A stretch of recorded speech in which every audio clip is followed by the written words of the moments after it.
ठाकुर ठाकुर द्वारा बनवाया, जिसमें ठाकुर विराजमान श्री ठाकुर जी हुए। और इन लोगों ने, दोनों लोगों ने अपने अपने पैतृक बंटवारे की संपत्ति को बड़े बाबा ने शिव जी को अर्पित कर दिया। हाँ। और छोटे बाबा हमारे सगे बाबा लक्ष्मी नारायण ने ठाकुर जी को अर्पित कर दिया।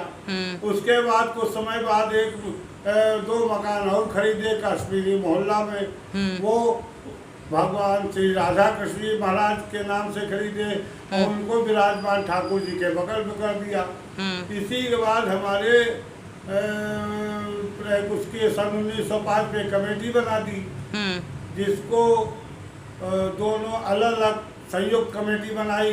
विराजमान श्री ठाकुर जी महाराज और विराजमान श्री शिव जी महाराज ये ट्रस्ट ने बना दिया।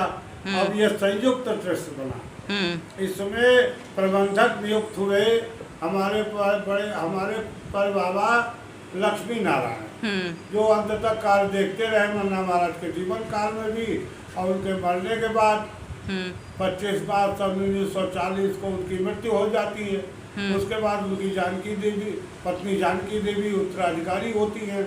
तो वो उत्तराधिकारी हुई और उनकी भी 25 मार्च सन 1941 को मौत हो जाती है। परंतु हमारे बड़े पर बाबा ने एक गलती कर दी कि उनकी एक बहन थी जिसका नाम था नंदरानी और उनके पति का नाम था महकू लाल। तो महकू लाल के साथ वो ब्याही गई और उनको एक मकान दिया और उनको आजीवन अपने पास रख लिया। कुछ काल बाद महकू लाल की मृत्यु हो जाती है। तो उनसे एक पुत्र हुआ जिसका नाम राधा कृष्ण था। तो वो उनके महकू लाल के जीवन काल में 5 साल का हो गया था। उसके बाद उसको पढ़ाया लिखाया, बहन को अपने पास रखा, जीवन भर खर्चा उठाया और वो लेक्चरार हुए राधा कृष्ण कॉलेज में। फिर हरिशंकर कॉलेज में पढ़ाई भी। उन्होंने बड़ा गंडगोल किया।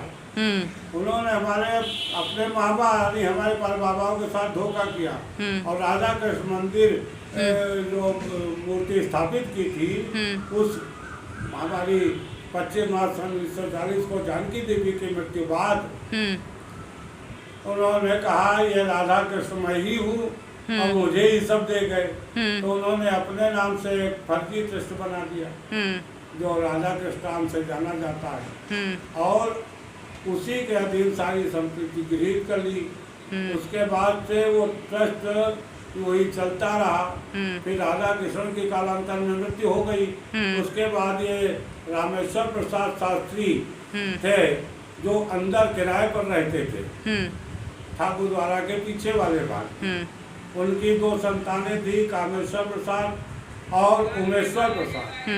तो इसी ट्रस्ट की संपत्ति को काफी इन लोगों ने काबिज थे तो ये काबिज हो गए। इन्होंने अपना ट्रस्ट संचालन शुरू कर दिया।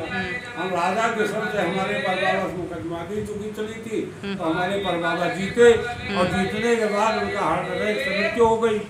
तो ये संपत्ति रामेश्वर प्रसाद के अधीन हो गई। मतलब किराएदारों ने आपके साथ धोखा किया था। उसके बाद में ये राधा कृष्ण भी जब मर जाते तो रामेश्वर प्रसाद हाथ में आ जाती। तब तक कुछ सही चलता रहा।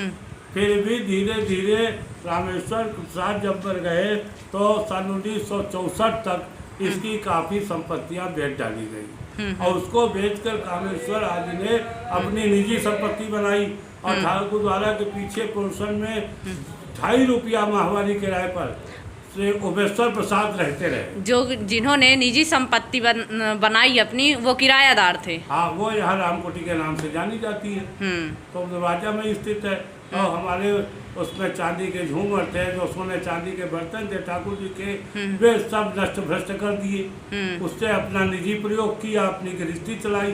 इसी बात से सन 1964 तक जब मकान कुछ बिके, उसी बात से मेरे बड़े भाई निरंकार चौबे उसका मुकदमा लड़े।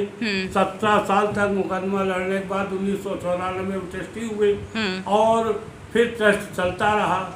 किंतु ट्रस्ट के दुरुपयोग यानी कि उसमें पूजा अर्चना बंद देकर मैंने एक सिविल वाद दाखिल किया ट्रस्टियों के विरुद्ध 5501 इसमें ये कहा कि इसमें जो खेतिहर बाग बगीचे भूमि आज लखनऊ शहर में और देहात में है और वो तो 16 मकानात है, उनका क्या ब्यौरा है, उनकी देखरेख की जाए, मंदिर में पूजा अर्चना से श्रद्धालुओं को रोका न जाए, क्योंकि इस पे प्रेमनाथ अंदर रहते थे जो उमेश्वर प्रसाद के भांजे थे, उमेश्वर की मृत्यु बाद इनको उसमें बता दिया कामेश्वर ने, तो वो रहते रहे, वो जब रहते रहे तो उन्होंने एकाधिकार बना दिया और उसका अपने हिसाब से इस्तेमाल करते थे।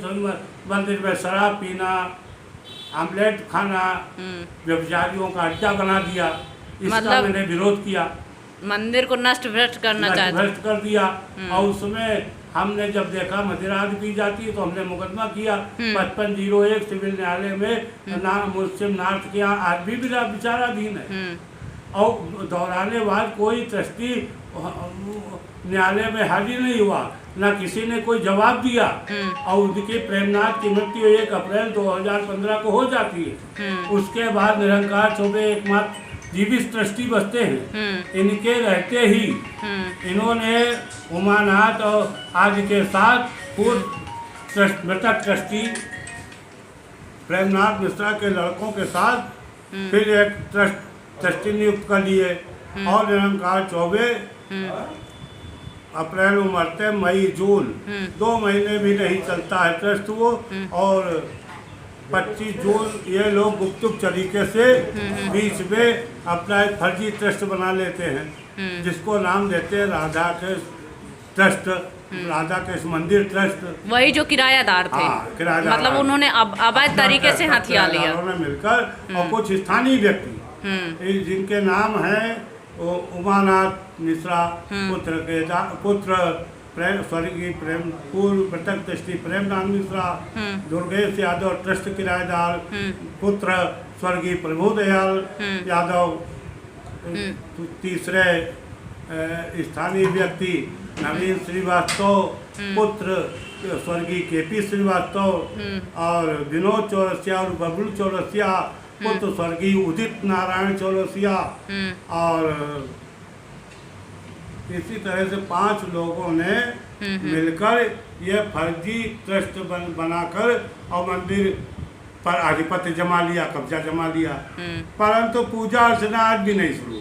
फर्जी तौर पर बड़े बड़े नेताओं को, विधायक सुरेश श्रीवास्तव का इसमें हस्तक्षेप रहा, कब्जा कराने, यह सब कार्यकर्ता आरएसएस। आपने जो मुकदमा किया था उसकी कोई सुनवाई हुई? उसकी आज तक कोई सुनवाई नहीं हुई, वो जो कहते हो विचाराधीन है। आपने अपील की थी? अपील की नहीं की, दोबारा फिर लोग ट्रस्ट बनाए तो फिर मुकदमा हमने इनके ऊपर किया है, जो आज तक वो भी विचाराधीन है। और किसी भी ट्रस्ट का कोई लेखा जोखा इन्होंने किसी मुकदमे में पेश नहीं किया, न पूर्व ट्रस्टियों ने पेश किया, न इन लोगों ने पेश किया। तो आप उत्तर प्रदेश सरकार से क्या चाहते हैं? मैं ये चाहता हूँ कि मंदिर को मंदिर रहने दिया जाए, मंदिर को जनहित में इस्तेमाल किया जाए और उसकी सारी संपत्तियों को संग्रहित करके मंदिर के हित में उपयोग किया जाए। उसको सरकार अपने अधीन ले ले और उसमें सर्वाधिकार नियुक्त कर दे। इन असामाजिक तत्वों से मंदिर को मुक्त कराया जाए।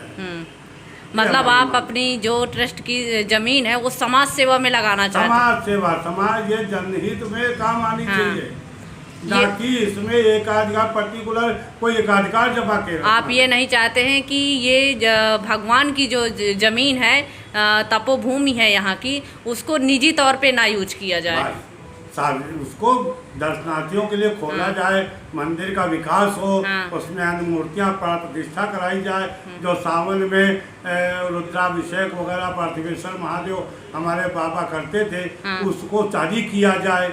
यानी कि आप अपने पूर्वजों की जो विचारधारा उसको आगे बढ़ाना चाहते हैं। हमारे पूर्वज की जो विचारधारा वो आगे बढ़े। ये नहीं चाहते हैं कि इसमें कोई अदर निजी अपना कब्जा करे। मार्केट गिर के मार्केट बनाएंगे, मार्केट के बनाने 2001 में जा रहा, तब मैंने मुकदमा किया, वो चल रहा है। आज फिर वही मार्केट की 2015 पे 9 फीट दुर्गेश यादव पूरा गिराकर मार्केट बनाने पे हमारा हुआ, तो मैंने थाने में सूचना दी, काम रोका गया है। उसके बाद ये 26 अभी हाल की बात बताते हैं, 26 अप्रैल को 2021 की 2022 ये मंदिर में मीटिंग कर रहे थे आरएसएस के कुछ स्थानीय लोग। मैं वहाँ पहुँचा दर्शन करने, तो हमने कहा ये मीटिंग किस बात की, तो कहेंगे ये हिंदुत्व पे हो रही है। हमने ठीक है मीटिंग हो, पर कभी दर्शन पूजा करने आते हो यहाँ पर? तो दर्शन पूजा एक लोटा जल चढ़ाने आता शंकर जी पर? तो सब अवाक रह गए। इतने में दुर्गेश यादव आ गया, ये हमारी तरफ आक्रामक होकर दौड़ा मारने के लिए। इस विषय में हमने उनके ऊपर जिलाधिकारी को सूचना दी, परंतु जिलाधिकारी यहाँ से कोई सूचना तक आई नहीं। मतलब जिला अधिकारी भी अपना काम नहीं करते यहाँ? जिलाधिकारी यहाँ से, यहाँ की जिलाधिकारी कौन है? पर कोई सूचना आज तक आई नहीं कि यह कार्रवाई की गई। कौन है जिलाधिकारी यहाँ के? अब ये जिलाधिकारी तो मैं जानता हूँ, पंडित आदमी घर में रहता हूँ। हाँ। तो अपनी पूजा पाठ करना, हमारे ठाकुर जी घर में विराजमान है। 12 इसिम बच जाता हमको। उसके बाद जनहित के कार्य करता हूँ, पंडित कर्म से लिप्त हूँ। तो कुछ लोग पूछने जांचने आते हैं, उनको बताता हूँ। तमाम लोग विवाह शादी आदि कराने जाना पड़ता, कहीं परीक्षा कहीं तिलक, इसमें व्यस्तता के कारण मैं उनसे मिलने नहीं जा पाया। जबकि यह दायित्व है जिलाधिकारी को स्वयं इसका निरीक्षण करावे, इसकी इंक्वायरी करावे, हमारे पास अपने आदमी भेजे, इसकी हमसे पूछताछ की जाए। ऐसा कभी कुछ नहीं होता। और आप क्या कहना चाहते हैं? आप यह कहना चाहते हैं 4 दिन टूटी है, 4 दिन की जिंदगी है। हम ना कुछ संसार में लेके आए हैं, ना लेके जाएंगे। हमारा पुरुषार्थ है धर्म अर्थ काम मोक्ष। तो हम धर्म के पथ पर अग्रसर होकर हुए अपने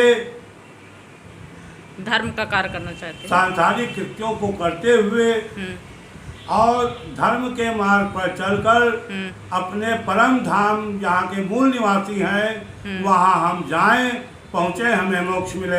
हम इस मार्ग के राही हैं, ना कि हम सांसारिक। किंतु जो अवैध कब्जाधारी मंदिर के हैं, इनको रोकने के लिए हमने जो प्रयत्न किए, इन लोगों ने फर्जी मुकदमे लगवा देना, फर्जी रिपोर्टें लिखाने थाने पहुंच जाना कि मतलब ये हमारी प्रॉपर्टी है। हाँ, ये लोग अपने निजी संपत्ति की बात प्रयोग करना चाहते हैं। हम ये होने नहीं देना चाहते हैं। हम सबके, और ये सब भगवान सबके, ये संपत्ति सबकी है।